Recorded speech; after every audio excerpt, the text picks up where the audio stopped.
Bismillahirrahmanirrahim. After a long break, I have attended this class. How are you, all my students? I hope that you are very well by the grace of Allah, and I am also fine. In this class, I shall discuss about voice sense. Voice key. What is the definition of voice? How many kinds of voice and changing voice?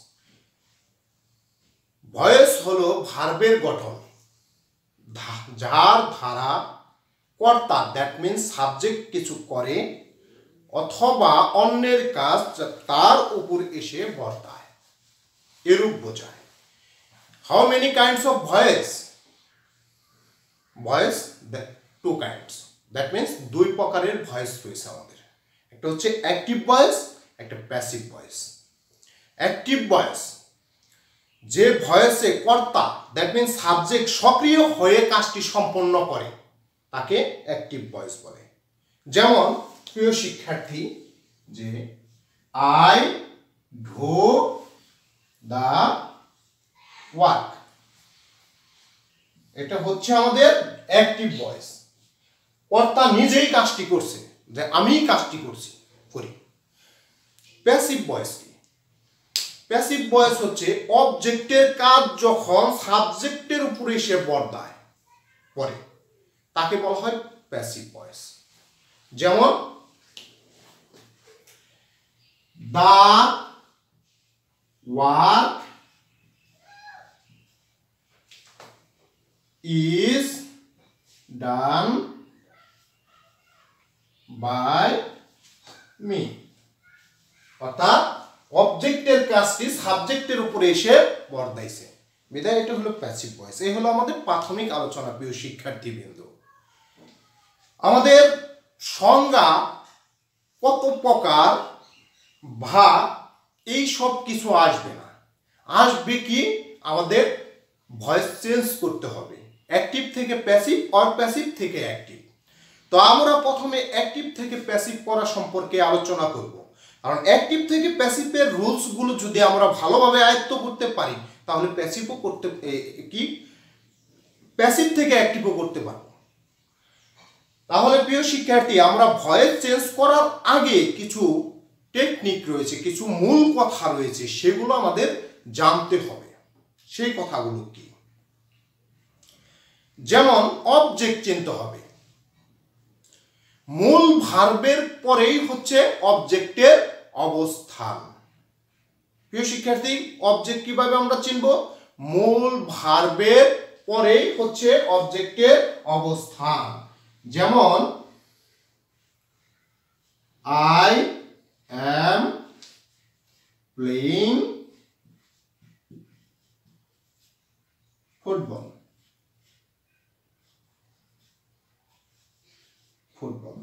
প্রিয় শিক্ষার্থী খেয়াল করো এখানে মূল verb কোনটি আমি বলছি মূল ভার্বের পরে অবজেক্টের অবস্থান এখানে এম হচ্ছে আমার সাহায্যকারী ক্রিয়া অর্থাৎ অক্সিলারি ভার্ব এটা ভার্ব তাহলে প্লেইং এটি তো আমার মূল ভার্ব এটি হচ্ছে আমার মূল ভার্ব এই মূল ভার্বের পরে হচ্ছে অবজেক্টের অবস্থান তাহলে আমরা নির্বিধায় বলতে পারি যে ফুটবল হচ্ছে আমাদের অবজেক্ট এই সেন্টেন্সে টেকনিক নাম্বার 1 পরবর্তীতে আমাদের যা করতে হবে সেটা হলো অনেক সময় সেন্টেন্সের মধ্যে দুইটা অবজেক্ট থাকে ডাবল অবজেক্ট থাকে সেই ক্ষেত্রে আমরা কনফিউশনে পড়ে যাই যে কোনটাকে আমরা সাবজেক্ট করব কোনটাকে অবজেক্ট করব মানে এই ধরনের একটা কনফিউশনের মধ্যে আমরা থাকি তাই প্রিয় শিক্ষার্থী আমি বলতেছি তোমাদেরকে যে যদি ডাবল অবজেক্ট থাকে দুইটা অবজেক্ট থাকলে ওই সেন্টেন্সের মধ্যে ব্যক্তিবাচক যে অবজেক্টটি থাকবে সেই অবজেক্টকে সাবজেক্ট করাটাই হচ্ছে শ্রেয় আবার বলতে পারো যে অন্যটা করলে হবে না হবে আদার্স যে অবজেক্টটি আমাদের থাকবে সেটিও হবে সেটিকেও সাবজেক্ট করলে সেন্টেন্স হবে তবে ব্যক্তিবাচক অবজেক্টকে সাবজেক্ট করা শ্রেয়। এখন আমাদের ব্যক্তিবাচক অবজেক্ট কোনগুলো এগুলো চিন্তা হবে প্রিয় শিক্ষার্থী। ব্যক্তিবাচক অবজেক্টের একটি নমুনা কপি আমি দিয়ে দিই তোমাদেরকে, যে এগুলো হচ্ছে আমাদের ব্যক্তিবাচক অবজেক্ট। আমি লিখে দিচ্ছি প্রিয় শিক্ষার্থী। যেমন ব্যক্তিবাচক object,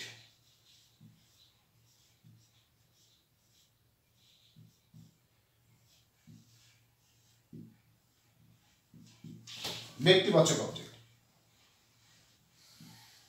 me, us, you, them,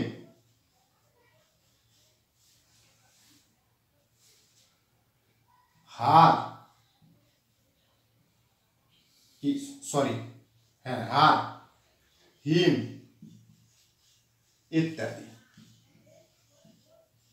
এইগুলা হচ্ছে আমাদের ব্যক্তিবাচক অবজেক্ট। এই ব্যক্তিবাচক অবজেক্টকে আমরা সাবজেক্ট করব, অন্যটি করলেও হবে। একটা এক্সাম্পলের মাধ্যমে আমরা পরিষ্কার হই। আই গিভ হিম এ বুক। প্রিয় শিক্ষার্থী একটু ভালো করে নোটিস করো, খেয়াল করো, দেখো আই গিভ হিম এ বুক। আমি বলছিলাম আমরা মূল ভার্বের পর অবজেক্ট অবস্থা, এই যে মূল ভার্ব। এখন এখানে কিন্তু দুইটা অবজেক্ট রয়েছে, একটা হচ্ছে হিম আর একটি হচ্ছে এ বুক। আছে না প্রিয় শিক্ষার্থী? হ্যাঁ আছে।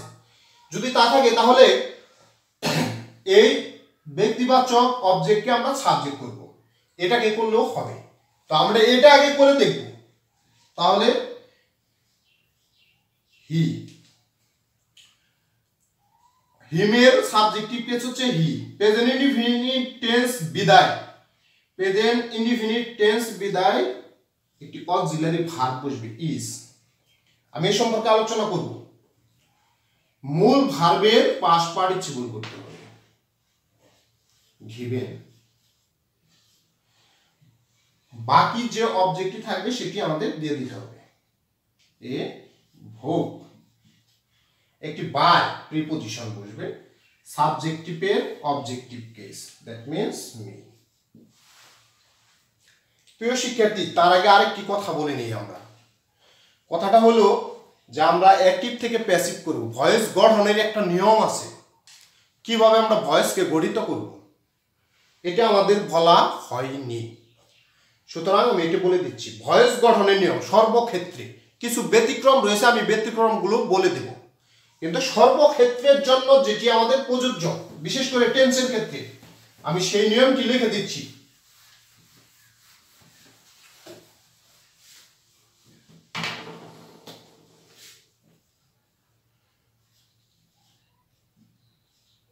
ভয়েস গঠনের নিয়ম।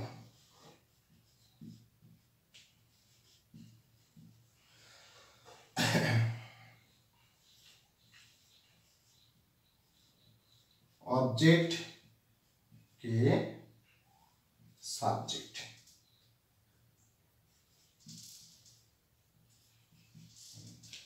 प्लस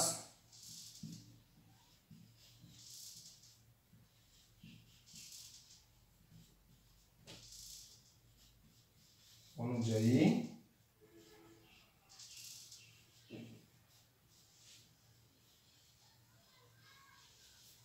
সাহায্যকারী বাদ প্লাস মূল ভার্ব এর পাস্ট পার্টিসিপল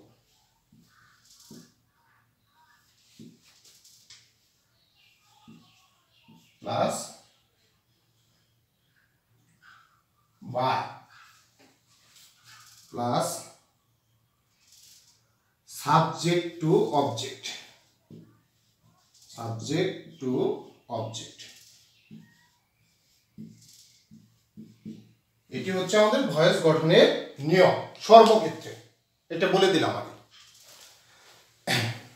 এরপরে প্রিয় শিক্ষার্থী, আরেকটি প্রাথমিক বিষয় আমাদের জানা থাকতে হবে। অনেক সময় সেন্টেন্সের মধ্যে প্রিপোজিশন থাকে, অনেক সময় অ্যাক্টিভ ভয়েসে প্রিপোজিশন থাকে। প্রিপোজিশনের পরে যে অবজেক্টটি থাকবে সেটা ব্যক্তিবাচক হোক বস্তুবাচক হোক, সেটি কখনোই প্যাসিভ ভয়েসের সাবজেক্ট হতে পারে না। প্রিপোজিশন যুক্ত যে অবজেক্টটি থাকবে সেই অবজেক্টটি কখনোই প্যাসিভ ভয়েসের সাবজেক্ট হতে পারে না। এই জাতীয় একটা এক্সাম্পল দেওয়া যাক প্রিয় শিক্ষার্থীবৃন্দ।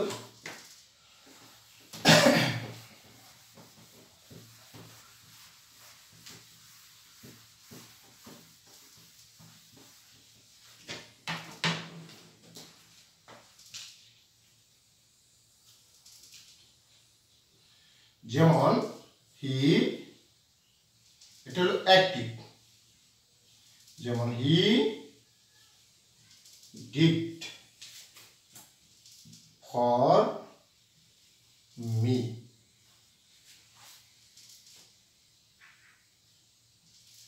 unnecessary things।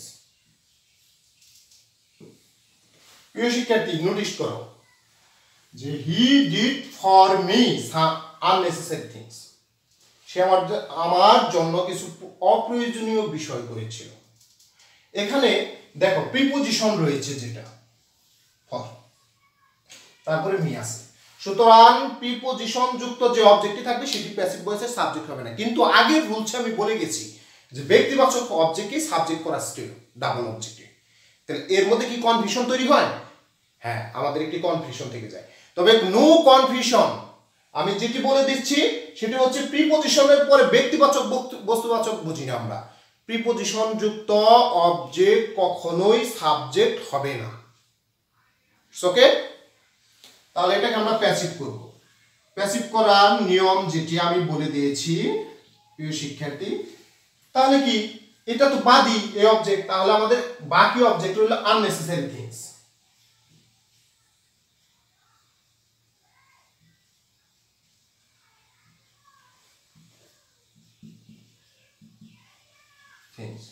এটি পাস্ট ইনডিফিনিট টেন্স বিদায় এরপরে একটি অক্সিলারি ভার্ব বসবে।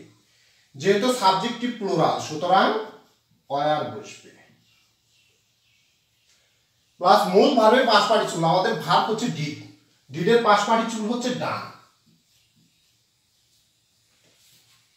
এরপর একটি বা প্লাস সাবজেক্টের অবজেক্টিভ কেস হিম। এগুলো আমাদের প্রাথমিক কাজ ভয়েস সেন্সের। এবার আমি মূল রুলসে প্রবেশ করব প্রিয় শিক্ষার্থী। আমাদের মূল রুলস কি? এখন তোমাদের যে জিনিসটি জানা থাকতে হবে সেটা হলো টেন্স পরিবর্তন। কিভাবে আমরা টেন্স পরিবর্তন করব? টেন্স পরিবর্তনের নিয়মটি আমি মুখে বলে দিচ্ছি প্রিয় শিক্ষার্থী, তোমরা মনে রাখবে। অথবা তোমাদের টেক্সট বুকে গিয়ে ভয়েসের লেসনে দেখবে যে টেন্স পরিবর্তনে অক্সিলারি ভার্বের ব্যবহার, এই ছকটা তোমরা মুখস্থ করে নেবে। সেটা আমি মুখে বলে দিচ্ছি। যদি প্রেজেন্ট ইনডিফিনিট টেন্স হয়, প্রেজেন্ট ইনডিফিনিট টেন্স যুক্ত অ্যাক্টিভ ভয়েসকে প্যাসিভ করতে হলে সাহায্যকারী ভার্ব বসবে am, is, are. Past indefinite টেন্সে ওয়াজ, ওয়্যার। ফিউচার ইনডিফিনিট টেন্সে শ্যাল বি, উইল বি। যদি প্রেজেন্ট কন্টিনিউয়াস হয় অ্যাক্টিভ ভয়েসটি, তাহলে প্যাসিভ করতে গেলে am being, is being, are being সাহায্যকারী ভার্ব বসবে। পাস্ট কন্টিনিউয়াস টেন্সে was being, were being. Future continuous টেন্সে shall be being, will be being. Present perfect tense যুক্ত অ্যাক্টিভ ভয়েসকে প্যাসিভ করতে গেলে যে অক্সিলারি ভার্বটি বসবে সেটি হলো have been or has been. Past perfect টেন্সে হ্যাড বিন, ফিউচার পারফেক্ট টেন্সে shall have been or will have been. এইগুলো 3 তিরিকা 9 টেন্স। আর বাকি 3 টেন্সের ভয়েস চেঞ্জ হয় না। Present perfect continuous, past perfect continuous, future perfect continuous. It's okay প্রিয় শিক্ষার্থী, এই হলো আমাদের অক্সিলারি ভার্বের ব্যবহার গেল। তাহলে যেহেতু আমরা অক্সিলারি ভার্বের ব্যবহার করলাম, সুতরাং আমরা কিছু এক্সাম্পল দিতে পারি কিনা? আমার কথার সাথে মিলে কিনা দেখি।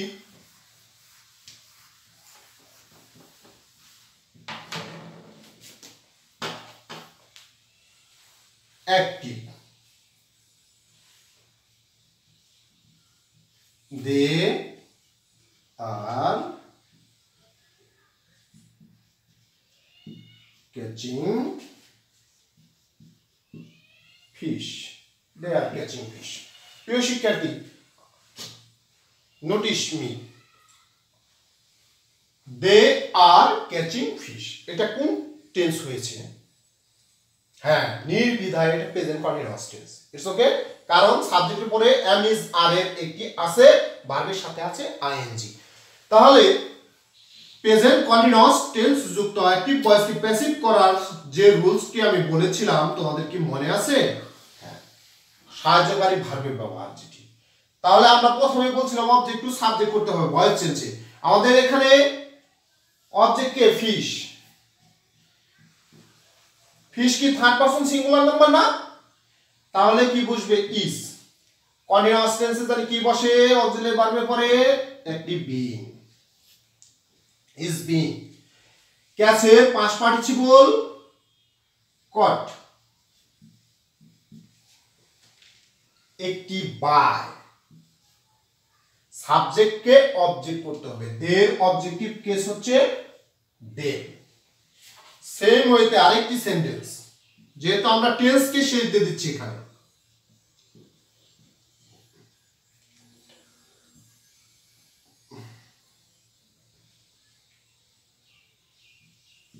I shall have,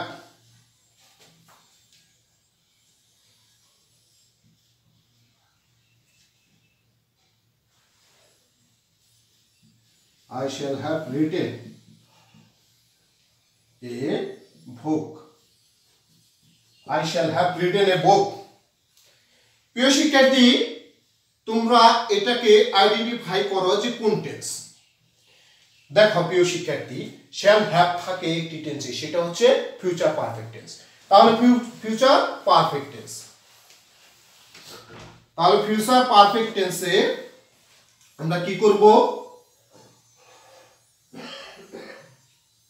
object K subject, এ বুক, এরপরে টেন্স অনুযায়ী অক্সিলারি ভার্ব হবে উইল হ্যাভ বিন, এরপরে মূল ভার্ব হচ্ছে রিটেন,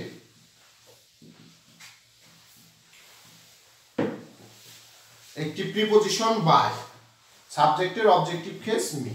সেম ওয়েতে প্রত্যেক প্রকার টেন্সকে এইভাবে আমরা চেঞ্জ করব, শুধু অক্সিলারি ভার্বের ব্যবহারটা আমরা বই থেকে শিখে নিব। আমি বলে দিচ্ছি যে ভয়েস চেঞ্জের অপশনে গিয়ে আমরা এই অক্সিলারি ভার্বের ব্যবহারটি শিখব। আমি বলে দিচ্ছি আবার আমি বলে দিই লাস্ট বার। প্রেজেন্ট ইনডিফিনিট টেন্সে am is are, past indefinite tense was were, future indefinite tense shall be will be, present continuous am being is being are being, past continuous was being were being, future continuous shall be being will be being, present perfect shall have has been have been, past perfect had been, future perfect shall have been will have been. It's okay? প্রিয় শিক্ষার্থী, this class is finished, so I have to go. Assalamu alaikum.